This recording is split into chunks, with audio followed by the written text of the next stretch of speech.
I would admire this person kung talagang he did everything with due process.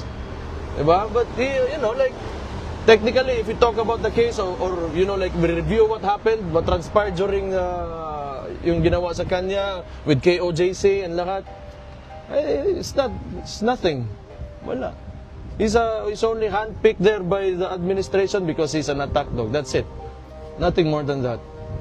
3 ranks yung inakyatan niya.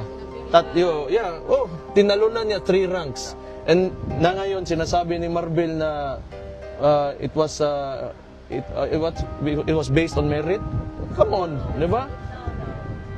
Okay, if it was based on merit, ganito sana yun. Sana legal lahat na nangyari. But since yung tao na yan nag-operate, I don't know, he's not a criminal yet kasi hindi pa man sa korte, but he behaved like a criminal. So, bigay na yan sa kanya, PNP niya. Okay lang. Okay lang, Mayor. No one is impressed. Yes, thank you, Mayor. Mayor, okay lang ba may additional mga question? Ay, sorry mga kayo, nang namalikas ko. Nalay kumama. Mayor, sabi ni Pangulong Marcos, gusto raw niya ng pagkakasundo sa inyong pamilya kahit wala namang pahayag mula sa inyong panig. Pero iginiit niyang dapat walang kondisyon ang reconciliation. Kahit nanawagan ang taong bayan na dapat iuwi niya si Perarde, ano po ang reaksyon niyo rito, Mayor? So, sa pagkakaintindi ko, gusto niya na may reconciliation pero walang condition, meaning walang terms, di ba? Kainin niya yung reconciliation niya. Wala yan. He's been lying since he became president.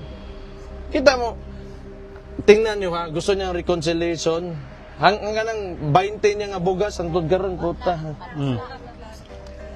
Mayor, Wala din, no. He's a liar. He's a liar. Yes. He lies so much.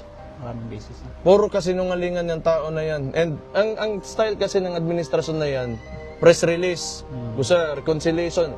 Ganito yon. Listen to me. Itong nangyari, di ba, pagkatapos ng eleksyon, so naratol sila, sa Binisaya pa. Parang shaken sila with the results. Kasi, nung pagsabi niya, 12-0, papasok sila. Then, ang nangyari, wala, watak-watak. And we do not even know kung saan kinuha ni Bam at saka ni Kiko Pangilinan yung boto nila. Huwag na natin pag-usapan yan because Pero, di ba, yung resulta ng election, you have the administration, madumi na nga kayo maglaro, tapos ganun pa yung result na nakuha nyo.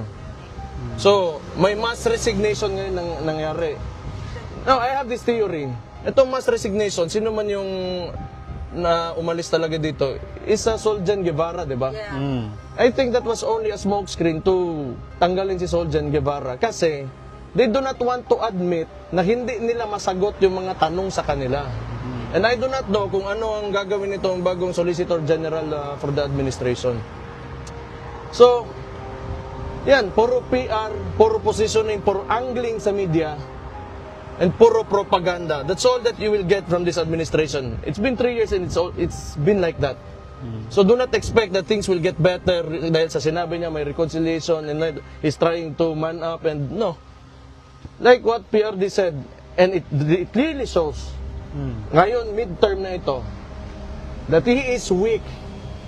And nakita natin yan ngayon sa midterm elections na talagang mahina siya. Mayabang pa, magsabi ng 12-0, 12-0. Talo ang mga kandidato niya.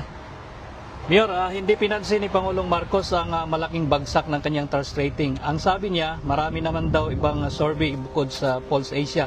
Ano po ang masasabi niyo rito? Yung Pulse Asia is 25%? 35?